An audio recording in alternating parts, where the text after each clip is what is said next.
All right, back out here in the garage working on the Volvo. Last time we got everything pulled off of it, ready to pull the engine out, and today's the day. I've got Kevin out here in the garage with me. We've got the engine hoist ready to go. We've got to basically unbolt the mounts, unbolt the transmission, support that, take the starter out. Then it should be ready to come out. Oh, and we've got to take the hood off. I always hate taking body stuff off, but we're gonna start with getting the hood off. Kevin's looking around, making sure I'm not missing anything. So we just got mounts on either side. Just got to take those top nuts off and it should slide off of there. And then all the transmission bolts. I think that should be it. It is a oily beast. We'll get things pulled out here.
Yeah, I totally hit that bolt blind. I wasn't even looking at it. I just shoved the socket up there and it went right where I needed it.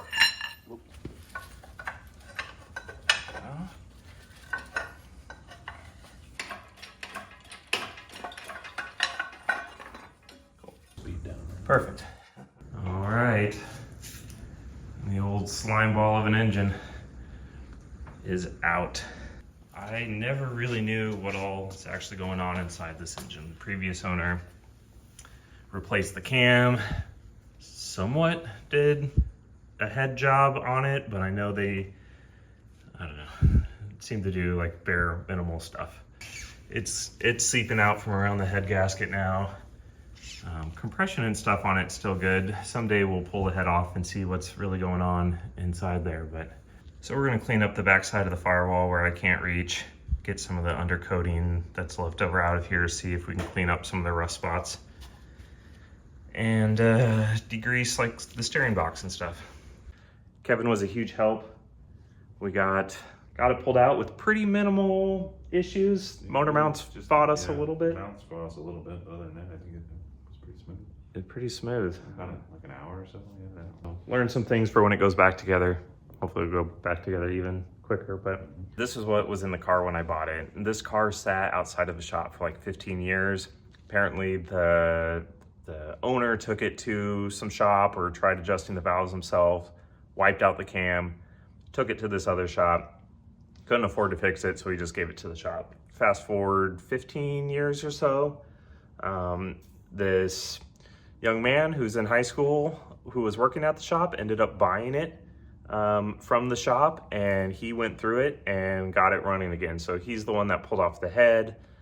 From my understanding, he put an IPD performance cam in it, but not really a whole lot else to like pair up with that cam. I know he pulled the head off, might have replaced a couple of valves or something. I don't really know. I know he said he didn't get like hardened seats put in it. So I don't really know what all he did. There's always been things like the idle's never been smooth, and no matter what I can do, haven't been able to smooth it out. So I don't know if there's some like imbalance of some sort, or, I mean, the compression numbers are all close enough, but I don't know. Stock, this is 8.7 to 1 compression, and the new engine is 10.5 to 1. I know everything that's been done with the new engine, and that's kind of why I wanted to just start fresh and make sure I know everything instead of constantly chasing weird things with this sort of unknown.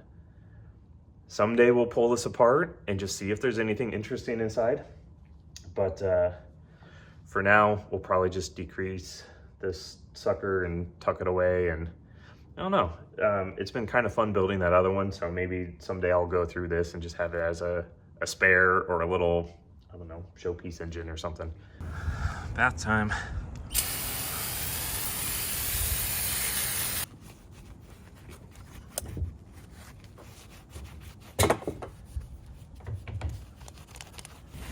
I mainly want to get it so if I like bump against it in the garage, I'm not just a big sloppy mess.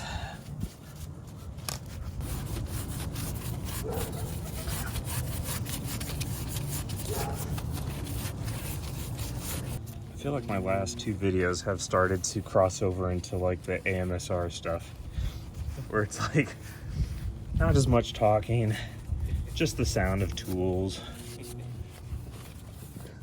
the sound of a rag wiping stuff down. There's a YouTube channel that I like watching called Escape to Rural France, and it's this guy that's like rebuilding some I don't know if it's 1800s or like 1920s or something like that, this like big chateau, and he posts like multiple times a week, and it's just like he talks some, but it's like the sound of him hammering and cutting stuff, and it's weirdly soothing to fall asleep to. Not perfect, but it's a little bit tidier. I'm trying to remember, maybe I never did put I thought I put a front seal on this, but maybe not a goop. Here makes me think I never did. All right, so we're back here after lunch. Went out to lunch with Kevin and his partner Tracy, and then we toured around the neighborhood, this part of Omaha, just showing them some of the houses. We live in a 113, 14-year-old house. So there's just kind of some cool houses that they don't get to see in this part of town that often. So there's a few things I'm gonna do. Remove the old throttle cable bracket that's mounted to the firewall. I want to mount something to the engine so it all moves together. And then I will start cleaning up the grime on the firewall, some of the undercoating that's on the other side of the engine bay. We got some that is on the passenger side earlier this year. Now it's just time to get where I couldn't reach. Thankfully, it's not too crazy, but would just like to get that layer of grime out of here. This might also be a good time too for some of the steering linkage parts. I've gone through and done like tie rods. All of that is good. The steering box seems pretty good, but there's just some steering column linkages. There's little rubber bushings in them. Thankfully, it's a pretty easy engine bay to work in because there's not a lot of stuff crowding it. I'm gonna work on cleaning up the back of the firewall here. There's a couple of things that I'm going to use. One of the big things is just using some mineral spirits. It's a solvent. It'll get a lot of this grime off pretty quick. The other thing I like to use is this McGuire's cleaner wax. This is actually an old bottle. The newer ones look a bit different, but they still make this. It's got a mild abrasive in it. It really helps clean up paint that has stains, especially like white paint. But just keep in mind, there is a mild abrasive in it, so you don't want to use this for every wax. Got a microfiber here. Put a little bit of this mineral spirits on it. Start seeing what happens here.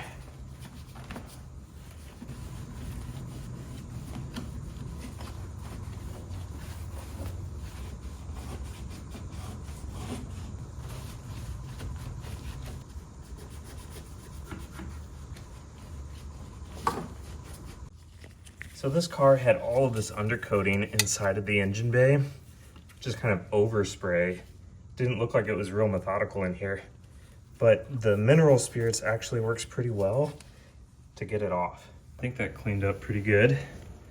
I think that gets all of the undercoating that I'm concerned about out of the way. I almost forgot the worst culprit, which is this steering box. I'm gonna take a plastic brush and try and get some of the grime off of this box. One of the things I find helpful for things like this is to get a little plastic container, put some mineral spirits in it, and then you can kind of dunk your brush and scrub and clean it off. So that's what we're gonna do.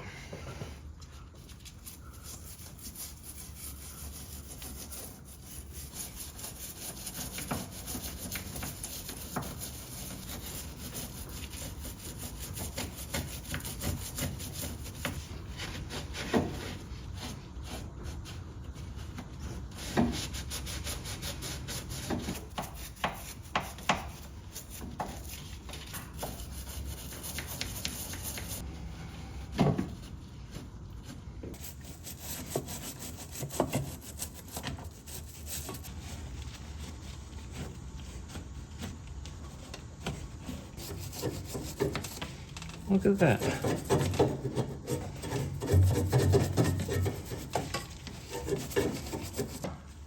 That's always kind of fun when you're working on something that you don't even realize there's a tag underneath because it's so slimy.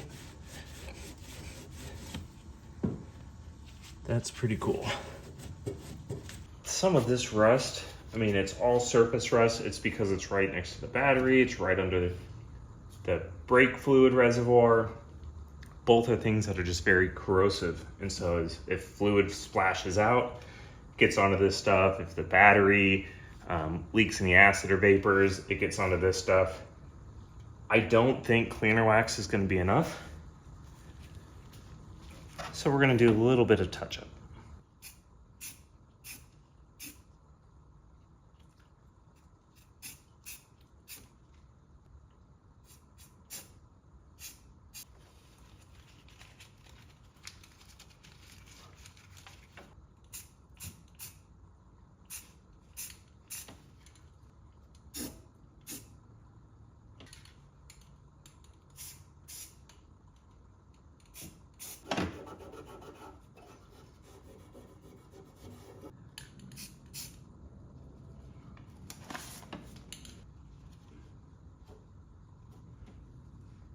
I may have kind of cheated with some of the spray paint, but I think it looks pretty good. There's no way I was gonna get all that rust off, and I'd rather get it covered and protected with something. Blends in pretty well. When the engine is in and stuff is all back together, you won't even really notice. It'll at least be the same color, which is nice. I'll tell you what, if you can get an old car and find Rust-Oleum color that matches it, it's super nice. I had a 68 Ford F350 that was Wimbledon white, really close to canvas white for Rust-Oleum. This kind of white, off-white color of the Volvo, almost exactly the same as almond in Rust-Oleum. Not totally the same, there's a little bit more yellow, I think, in it. But for little touch-up things like this, no one's ever gonna notice. I wouldn't use it on the exterior in real obvious places, but certainly would use it in the engine bay, or if you're trying to color match, like the battery tray is that same color. Look at how nice that steering box cleaned up. I honestly did not know that it was this kind of raw aluminum color, which is pretty cool. And then probably start moving some stuff over onto the new engine to get it ready to go in. I've got to put the flywheel on, the clutch. I've got to pull a couple little things off of the old engine. I don't know if I'll get it to a point where it's ready to go in by the end of this weekend. It's definitely not going to be installed by the end of this weekend, but if I could get the engine in the spot where it's ready to drop in, that'd feel pretty good. But I'll be back out here tomorrow. We'll see how far we get. Good morning, back out in the garage. Yesterday we got the engine pulled. I got the firewall cleaned up the paint on the driver's side, used some Rust-Oleum for touch-up, but it's gonna be totally fine. It's not super visible stuff, just trying to cover up some of the corrosion from being, you know, underneath the brake fluid reservoir in the battery. Now I'm just trying to figure out what I'm gonna do today. Probably not a whole lot. I've got to pull a water coolant pipe off of the old motor and put it on the new one. So I might do that. Might swap the valve covers, but I do need a new valve cover gasket. So I might just wait. I need to put in a parts order. I'm just kind of waiting to make sure that I have a complete list of what I need. There's also underneath here been this cardboard that's just collecting oil drips and coolant, some of the grime that I've been scraping off. I think it'd be nice if I can get even just like underneath the car clean. So as I'm sliding around under there, when the new engine goes in, it's kind of a clean area. I do have to remove the old kind of downpipe. That's gonna go completely away because the new engine has this header here. So yeah, I've kind of just been wandering around out here in the garage for a half an hour trying to decide where I want to start. Actually, where I'm gonna get started is getting the stairs cleaned off. These are always the spot where I end up stacking things. Some of this stuff is pretty easy just to go away. I actually pulled out, this is like a whole camera crane assembly that I made back when we were doing Lowdown Labs, which was a photography and video media organization. I mean, it wasn't really a company, but it was something that me and a few friends were doing for fun. We built this whole rig here. So this is a pretty clever setup, I thought. It's just 2 pieces of parallel square aluminum tubing. There's some square tubing to make up the base, and it's mounted to, I think it was a wheel, like a caster wheel bearing. And then the top is made out of a few pieces of angle and just nuts and bolts holding it together. So this end would mount on a tripod. There'd be a weight on that end where that washer is. The camera would mount on this end, and you'd balance it, and the whole thing, you know, could be smoothly positioned. It actually worked pretty cool. We brought this to SOO, the 8th SOO might have been, and used it quite a bit there. I'll put a link in the description to the video where we used it. But I think it's time for it to go. If I ever get back into it, I'll probably use some nicer equipment. This is pretty bulky to move around, so it didn't end up getting used all that much. Honestly, we just do most of shooting handheld. Got pretty good at being smooth there. So part it goes. Goodbye. End of an era.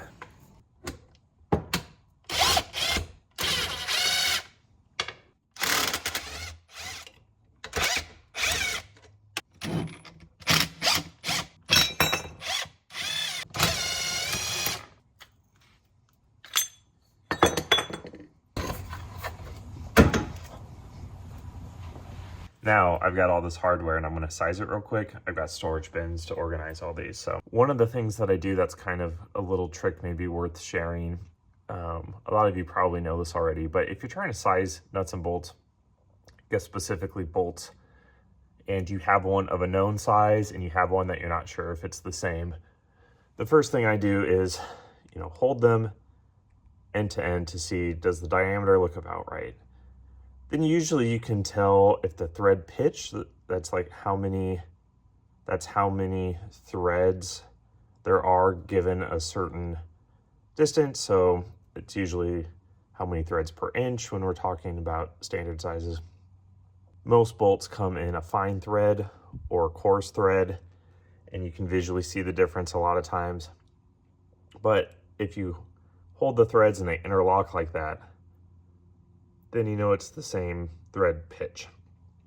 Where it probably becomes most useful is if you have metric and standard bolts mixed together and you're trying to figure out which one is which. You can have some that look really close, but once you overlay them and try and lock the threads together, they won't line up like that. So just kind of a quick thing to try when you're looking for bolts quickly. It's very handy to have some sort of thread measuring tool. These all have the sizes marked on them. There's female end, male end, so you can check for both nuts and bolts. These are all 1/4 hardware, meaning that it's a 1/4 inch diameter and that there's 20 threads per inch. So I'll put them in my organizer now. I'm working to get these two lined up and just make sure that I'm getting all the parts transferred over that I need to. I'm starting with the valve covers because the one that's been on the old crusty engine is actually the new one that's supposed to go on here. I swapped it out because I've had a hard time getting the original style stamped valve covers to seal well because they end up warping. But ironically, on this cast aluminum valve cover, it's using this thick rubber gasket, and it ended up kind of getting pinched or not sealed quite right. So it was actually kind of gushing oil out the back. I noticed that the last few times that I drove it, I'd pull it into the garage and there would just be drips of oil following it. You'll see that in the video where I took the Volvo out cruising. When I got back home, it was kind of just leaving a trail. Every couple of feet, there was a drop of oil. So definitely need a new valve cover gasket. So I can't completely install this new valve cover, but I just want it on the new engine because it looks so much better. Got the valve cover swapped over. One of the things on this new engine that I've done is I put studs in for the valve cover. Helps aligning the gasket, getting the valve cover on there nice and square.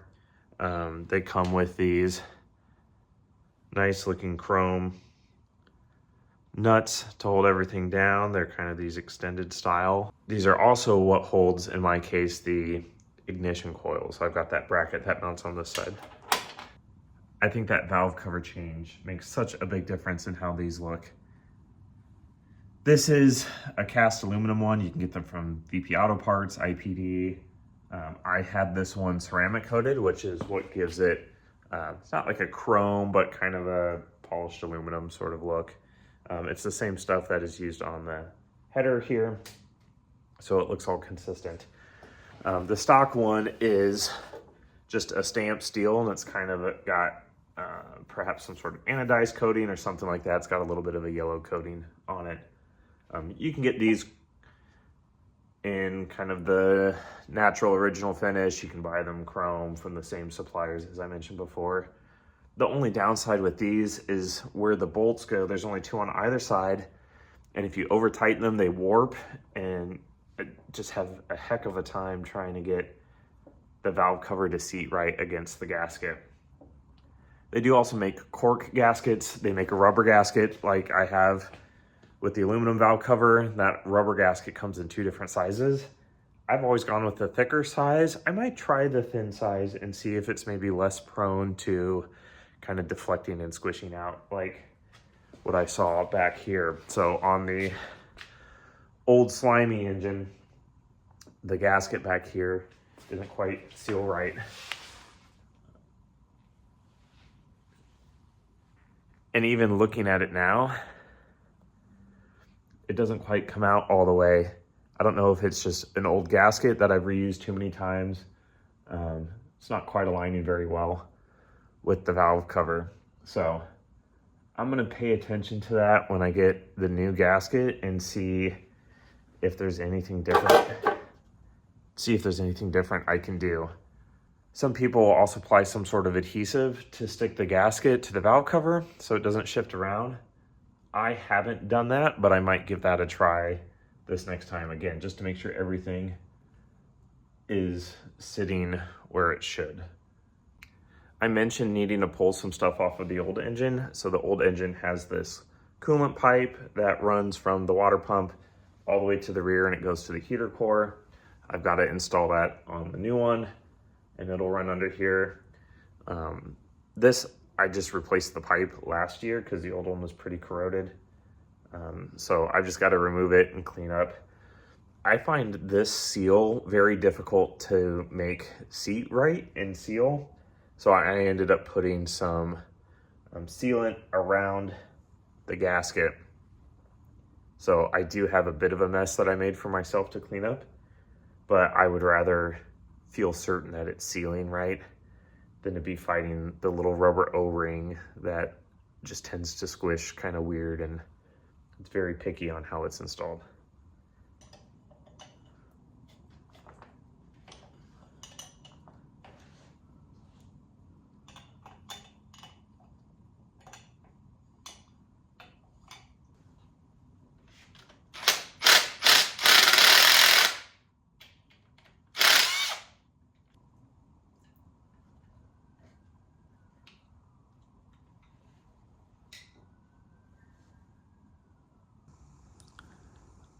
I'm honestly kind of amazed that this wasn't just gushing coolant out.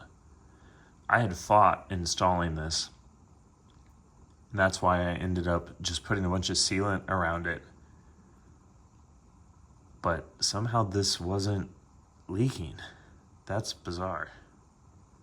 The way that this coolant pipe installs is a little frustrating because it goes in that way, but the bolt that holds it in goes kind of perpendicular.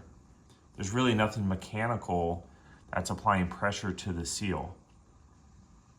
I will say this water pump does feel like a tighter fit than the one on the old engine. And I had to replace the one on the old engine with an aftermarket one and then started having problems with that. So I'm almost wondering if it was just a defective water pump. This felt a lot more snug. I didn't put goop on it, so hopefully I don't end up regretting it. I'm gonna be putting electric fans on this new one. So this pulley is just gonna have 4 bolts and it'll be easy to get off. So if this does leak, at least it won't be quite as big of a pain to address as it was on this engine. I need to put the flywheel and the clutch on here, which I can't do until it's off the engine stand, but I've got this coolant pipe moved over. I've been staring at these engines, walking around them for a little bit, and I can't think of anything else that needs to get moved over.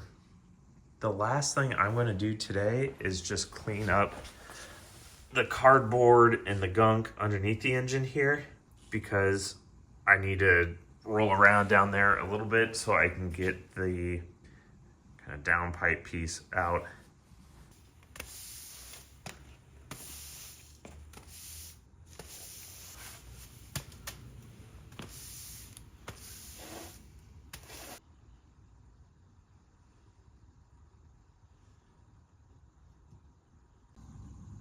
One of the things I forgot about is that this downpipe here is actually one long piece. There's no brakes in it until you get all the way back to the first muffler.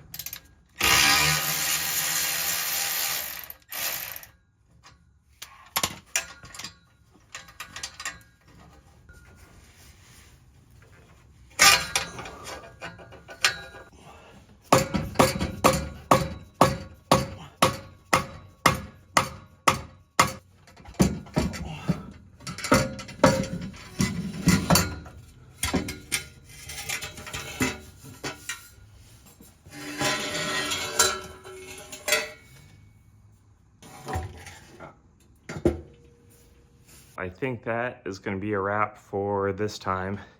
Engine out, exhaust is out, engine base cleaned up.